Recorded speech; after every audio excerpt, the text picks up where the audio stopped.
Imagine standing on the edge of history, where empires rose on the bones of the conquered, where power was forged in blood, and where justice was a blade sharper than any sword. Picture yourself in the shadow of Rome's Colosseum, its roars drowned by the cries of the crucified. In the sweltering marshes of Persia, where insects devoured the living. In the bustling markets of ancient China, where flesh was carved to appease the heavens. In Sparta's rugged hills, where boys bled to become warriors, or in the dank dungeons of medieval Europe, where the rack stretched souls to breaking. What kind of societies would devise punishments so cruel they became legends whispered in fear across centuries? Today, we're diving into the dark heart of history to compare the top 5 ancient torture methods, brutal methods that define civilizations and haunt us still. From Rome's crucifixion to the medieval rack, these aren't just stories of pain. They're mysteries of power, betrayal, and human cruelty that will grip your soul and leave you questioning the cost of empire. Whether you're driving through the night, working at your desk, or craving a tale that teeters on the edge of terror, settle in. Let's unravel the torture history of ancient civilizations and the secrets they buried in blood, bone, and shadow. This is a historical comparison of ancient torture, a journey into the brutal methods that shaped the past. The ancient world, stretching from the dawn of Mesopotamia around 3000 BCE to the fall of Rome in 476 CE and beyond, was a crucible of human ambition, ingenuity, and cruelty. Civilizations like Rome, Persia, China, Greece, and medieval Europe built empires on the backs of soldiers, slaves, and subjects, their laws enforced with an unrelenting hand. Ancient torture was not just punishment. It was a tool of control, a public or private spectacle designed to terrify, deter, and assert divine or imperial authority. The 5 methods will explore: crucifixion in Rome, scaphism in Persia, slow slicing in China, the Spartan flogging at Artemis Orthia, and the medieval rack were masterpieces of cruelty, each shaped by the culture that birthed it, each reflecting its society's values, fears, and enemies. This historical comparison will take us across continents and centuries, delving into the mechanics, purposes, and mysteries of these brutal methods. Why did these societies embrace such horrors? What drove them to turn pain into a ritual of power? Let's embark on this chilling journey through the top 5 ancient torture methods and uncover the truths they hide in their blood-soaked legacies. Let's begin with Rome and the infamous crucifixion, a punishment so brutal it became a symbol of suffering across the ages. Picture a dusty hill outside Jerusalem in 33 CE, the air thick with heat and the stench of death. A condemned man, perhaps a rebel, a thief, or a slave, eyes dragged before a jeering crowd, his body already torn by scourging. Crucifixion was Rome's ultimate penalty, reserved for those who challenged the empire's might. Slaves, traitors, or enemies of the state. The victim was stripped naked, scourged with a flagruma whip studded with bone or metal until their flesh hung in ribbons. Then, forced to carry the heavy crossbeam to the execution site, they were nailed or tied to a wooden cross, their wrists and feet pierced or bound, their bodies suspended in a position that made every breath a struggle. Death could take hours or days, caused by asphyxiation as the victim's strength failed, or by blood loss, dehydration, or exposure. Ancient sources, like Tacitus's Annals, describe crucifixion as a servile punishment, meant to humiliate and deter, its victims left to rot on crosses lining roads as warnings to all. This was ancient torture at its most public, a brutal method that defined Rome's iron grip on its empire. The mechanics of crucifixion were excruciatingly precise. The scourging, often administered by Roman soldiers, weakened the victim, tearing muscle and exposing bone, ensuring they were already near collapse before the cross was raised. Nails, if used, were driven through the wrists and feet, targeting nerve clusters to maximize pain without severing major arteries, prolonging suffering. If ropes were used, the victim's weight still caused unbearable strain, forcing them to push up with their legs to breathe, each movement igniting fresh agony. The sun burned their skin, thirst tormented their throats, and infections festered in open wounds. Roman historian Josephus, in the Jewish War, recounts the siege of Jerusalem in 70 CE, where thousands were crucified until no wood remained for crosses, their bodies a grim testament to Rome's wrath. The psychological toll was as brutal as the physical. Public humiliation stripped the victim of dignity, their suffering a spectacle for crowds, soldiers, and passers-by. Crucifixion wasn't just death. It was erasure, a brutal method that broke bodies and spirits, leaving a legacy of fear that echoed across the empire. Let's explore a story that brings crucifixion to life. In 71 BCE, during the Third Servile War, Spartacus, the gladiator-turned-rebel, led a slave uprising that shook Rome to its core. After his defeat, 6,000 of his followers were crucified along the Appian Way, their crosses stretching for miles from Capua to Rome, a forest of suffering meant to crush rebellion. But here's the mystery. Spartacus's body was never found. Did he die in battle, his corpse lost in the chaos? Or was he crucified anonymously among his men, his identity erased to deny him martyrdom? The Roman historian Appian notes the crucifixions, but is silent on Spartacus's fate, leaving whispers of a ghostly figure haunting the Appian Way, seen by travelers at dusk. Some claimed his spirit rallied slaves, others that Rome hid his body to kill his legend. This tale of crucifixion, blending rebellion and the supernatural, shows how ancient torture could spark myths that outlive the victims, a chilling chapter in our historical comparison. Now, let's journey to ancient Persia for scaphism, a gruesome Persian torture involving insects and starvation. Imagine a stagnant marsh near Susa, around 400 BCE, under the scorching Persian sun. A traitor, perhaps a disloyal satrap or a rebel nobilized, sealed between two boats, his body coated in a sticky mixture of milk and honey. The boats, hollowed from cedar or palm wood, are sealed with pitch, leaving only his head, hands, and feet exposed through small openings. Swarms of flies, ants, wasps, and mosquitoes, drawn to the sweetness, crawl into the boats, biting, burrowing, and laying eggs in the victim's flesh. To prolong the agony, executioners force-feed him more milk and honey through a tube, ensuring he survives as long as possible, his body a living feast for the insects. Death comes slowly, often after weeks, from infection, dehydration, or starvation. Plutarch's Life of Artaxerxes describes scaphism as a punishment for treason, its horror meant to appease Ahura Mazda, the Zoroastrian god of light. Set in swamps or rivers, the victim's screams were a public warning of the great king's power. This was ancient torture that turned nature into a weapon, a brutal method that erased the victim's humanity in a buzzing, crawling nightmare. The mechanics of scaphism were diabolical in their precision. The boats were sealed to trap heat and moisture, creating a festering, airless prison that amplified suffering. The milk and honey mixture attracted insects, while its stickiness ensured they lingered, biting and breeding. Forced feeding caused diarrhea, mixing with the honey to create a filthy environment ripe for maggots. The stagnant water bred mosquitoes, their larvae infesting wounds, while the sun caused burns and dehydration. Ctesias Persica claims some victims endured 17 days, their minds shattered by the relentless buzzing and pain. The psychological torment trapped in darkness, unable to move, consumed alive, was as brutal as the physical agony. In Zoroastrianism, insects were linked to Ahriman, the evil spirit, making scaphism a symbolic act of divine justice, marking the victim as an enemy of the cosmic order. This historical comparison reveals scaphism as a uniquely Persian torture, its brutality a blend of physical destruction and spiritual condemnation. A chilling tale of scaphism comes from 401 BCE, during the reign of Artaxerxes II. A noble named Mithridates, accused of supporting Cyrus the Younger's rebellion, was sentenced to scaphism in a lake near Susa. His screams echoed for days, a warning to the royal court. But on the final day, the boats were found empty, the ropes untouched, the victim gone. Did Mithridates escape, aided by loyal followers? Or was his body removed by priests to hide a divine omen, perhaps a sign of Artaxerxes' unjust rule? Locals claimed the lake was cursed, with insect swarms forming eerie shapes at night, as if Mithridates' spirit lingered. The Persians sealed the records, but the story spread, fueling tales of supernatural vengeance. This mystery of scaphism, blending brutal methods with the uncanny, underscores its power to terrify beyond the victim's death, a grim chapter in ancient torture's history.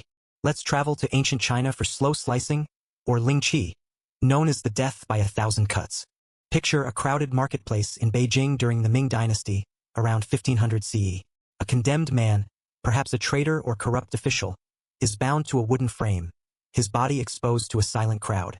An executioner, wielding a razor-sharp knife, makes precise cuts, removing slivers of flesh from the arms, legs, and torso, each incision designed to inflict pain without striking vital organs. The Ming Shi, History of the Ming, describes Ling Qi as a punishment for high treason or regicide, with cuts ranging from dozens to hundreds, sometimes exaggerated to 3,600 in folklore. The victim's screams filled the air, a public spectacle that warned of the emperor's power. Death came slowly, from blood loss or shock, the body reduced to a grotesque display of suffering. Slow slicing was ancient torture that desecrated the sacred body, ensuring shame in this life and the next, a brutal method central to Chinese justice. The mechanics of slow slicing were a study in precision and cruelty. The executioner, often a skilled artisan, began with non-vital areas, peeling away flesh in thin strips to prolong agony. Victims were sometimes given herbs or water to delay shock, ensuring the spectacle lasted hours or days. The public setting, market squares or city gates, amplified its terror, with crowds witnessing the emperor's authority to destroy both body and soul. In Chinese belief, the body was a gift from ancestors, and its mutilation cursed the victim's afterlife, making Ling Qi a spiritual as well as physical punishment. The executioner's tools, short, curved knives of iron or steel, were honed to razor sharpness, each cut a deliberate act of torment. This historical comparison shows slow slicing as a ritual of erasure, a brutal method that left no trace of the condemned, its horror a testament to the emperor's divine mandate. A story from 1627 CE brings slow slicing to life. Yuan Chonghuan, a Ming general accused of treason, was executed by Ling Qi in Beijing's marketplace.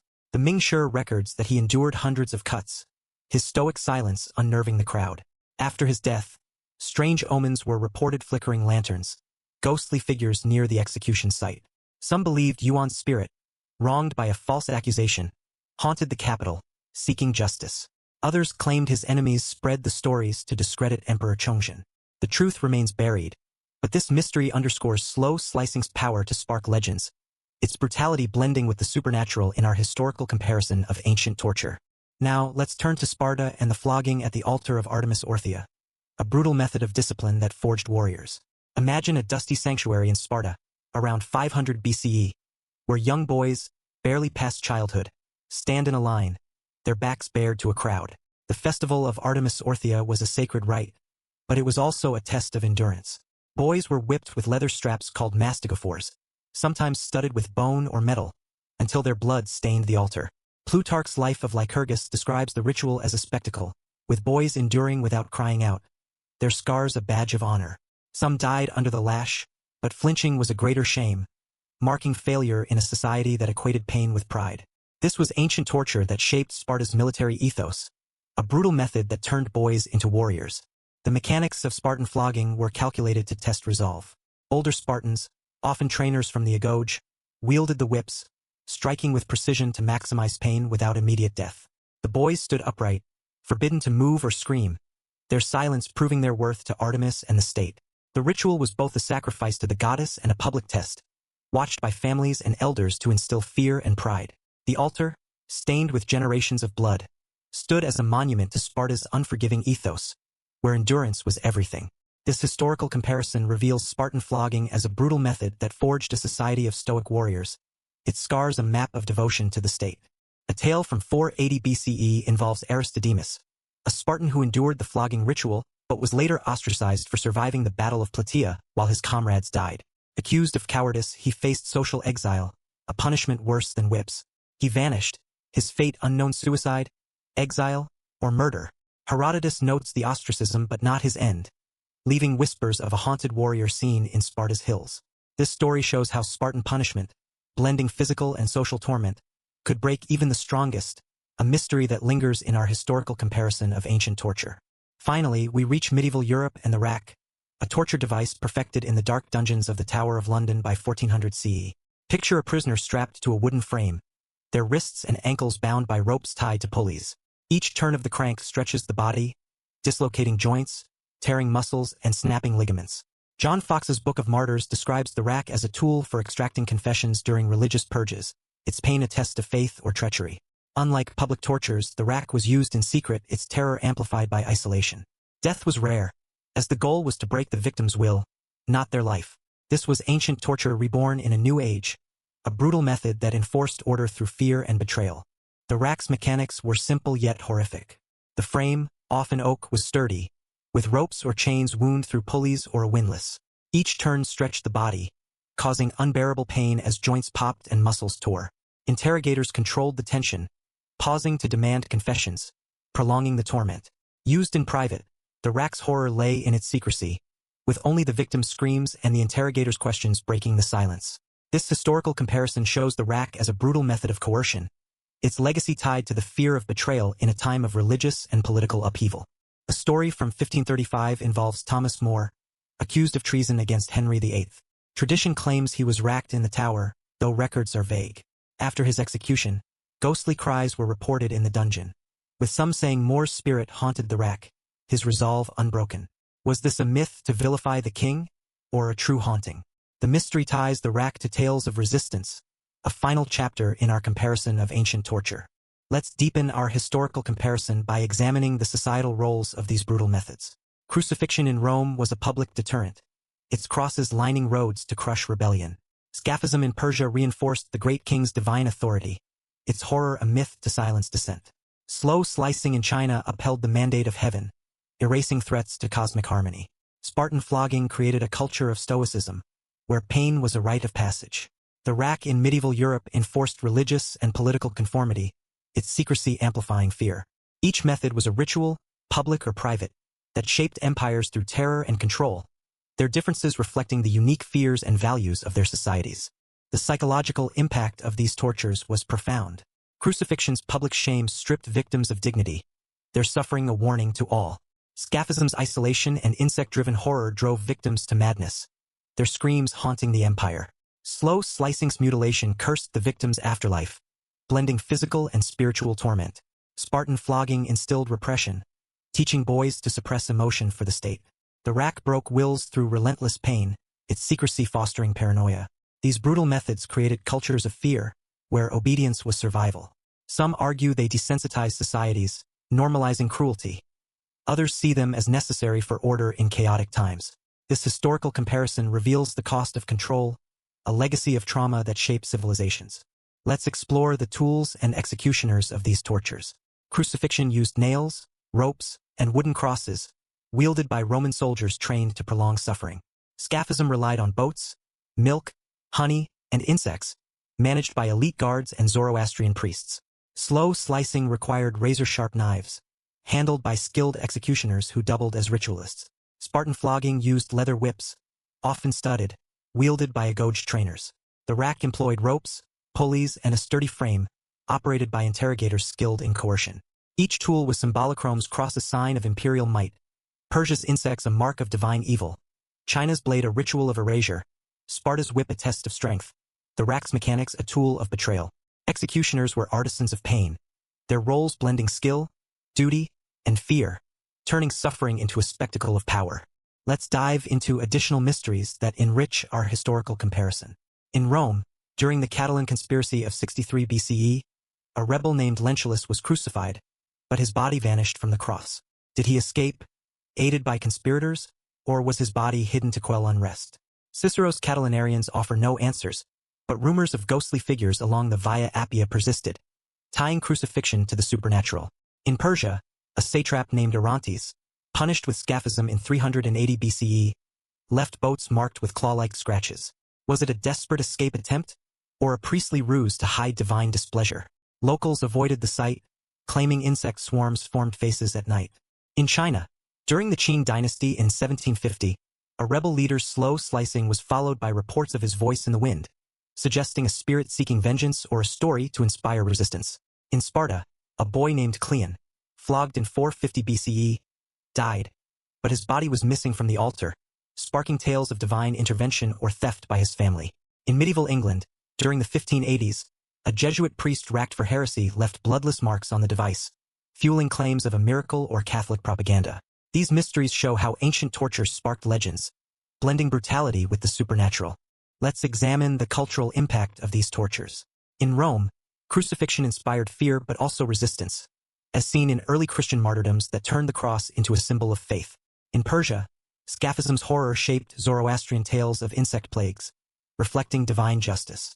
In China, slow slicing influenced art and literature, with poems lamenting the condemned. Spartan flogging inspired warrior poets like Tertius, who celebrated scars as honor. The rack, though secret, fueled tales of haunted dungeons, shaping medieval folklore.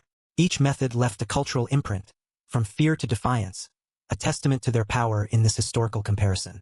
Let's explore the religious contexts. Crucifixion aligned with Roman secular power, but its later adoption by Christianity inverted its meaning. Scaphism reflected Zoroastrian dualism, marking victims as agents of evil. Slow slicing enforced Confucian and legalist ideals, ensuring cosmic harmony. Spartan flogging was a sacrifice to Artemis, tying pain to divine favor. The rack served religious purges, its pain a test of faith. These contexts show how ancient torture was often a sacred act, its brutality justified by divine or cosmic order, a recurring theme in our historical comparison. Let's consider the political roles. Crucifixion deterred rebellion, scaphism silenced treason, slow slicing erased threats to the emperor, Spartan flogging ensured military loyalty, and the rack enforced state control. Each was a political tool, reinforcing hierarchies and crushing dissent. Yet their brutality sparked resistance, from slave revolts to religious defiance, revealing the limits of fear as control. This historical comparison shows ancient torture as a double-edged sword, both upholding and undermining empires. As we weave through these tales, it's clear that ancient torture was more than punishment. It was a language of power, fear, and faith. Crucifixion, scaphism, slow slicing, Spartan flogging, and the rack were brutal methods that shaped empires. Their mysteries, ghosts, vanishings, curses revealing their fragility. Why such cruelty?